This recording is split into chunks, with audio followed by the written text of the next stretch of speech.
السلام علیکم ورحمۃ اللہ وبرکاتہ، اعوذ باللہ من الشیطان الرجیم، بسم اللہ الرحمن الرحیم۔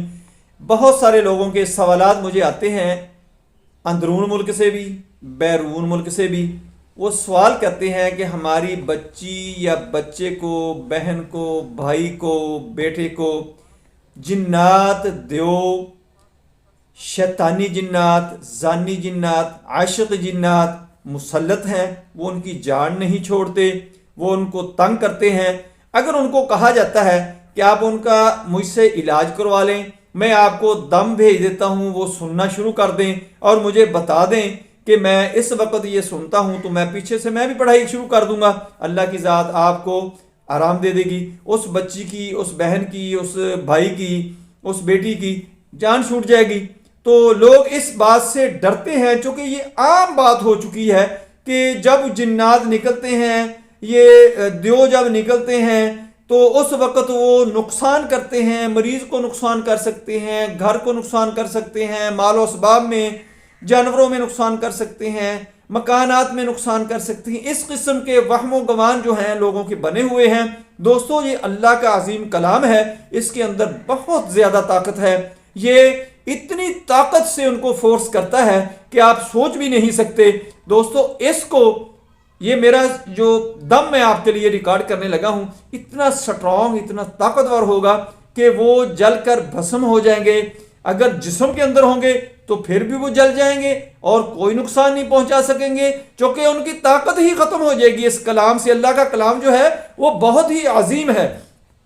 اگر وہ جسم سے باہر بیٹھے ہوئے ہیں، کہیں دور ہیں، دوسرے ملک کے اندر ہیں، دوسرے جزیرے کے اندر ہیں، قبرستان کے اندر ہیں، پہاڑوں کے اندر ہیں، سمندر کے اندر ہیں، جہاں کہیں بھی ہوں گے، انشاءاللہ وہ وہاں پر جل کر تباہ و برباد ہو جائیں گے، اور اس مریض کو، اس خاندان کو، ان کے رشتہ داروں کو، عزیز و اقارب کو، کسی کو بھی وہ نقصان پہنچانے کے قابل ہی نہیں رہیں گے۔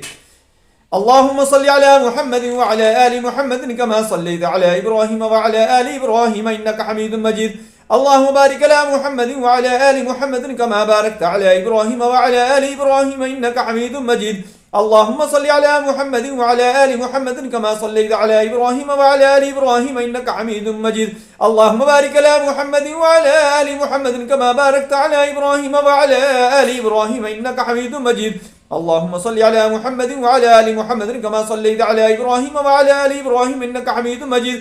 اللهم بارك على محمد وعلى آل محمد كما باركت على إبراهيم وعلى آل إبراهيم إنك حميد مجيد. اللهم صل على محمد وعلى آل محمد كما صليت على إبراهيم وعلى آل إبراهيم إنك حميد مجيد.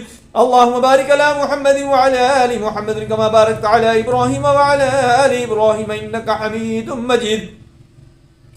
أعوذ بالله السميع العليم من الشيطان الرجيم، من همزه ونفخه ونفسه. بسم الله الرحمن الرحيم.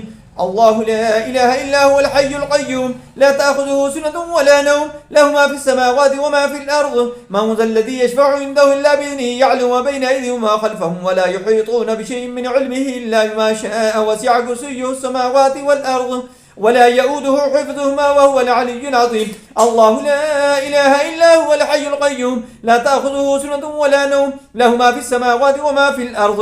من ذا الذي يشفع عنده إلا بإذنه، يعلم ما بين أيديهم وما خلفهم، ولا يحيطون بشيء من علمه إلا بما شاء، وسع كرسيه السماوات والأرض، ولا يؤوده حفظهما وهو العلي العظيم. الله لا إله إلا هو الحي القيوم، لا تأخذه سنة ولا نوم، له ما في السماوات وما في الأرض. من ذا الذي يشفع عنده إلا بإذنه، يعلم ما بين أيديهم وما خلفهم، ولا يحيطون بشيء من علمه إلا بما شاء، وسع كرسيه السماوات والأرض، ولا يؤوده حفظهما وهو العلي العظيم.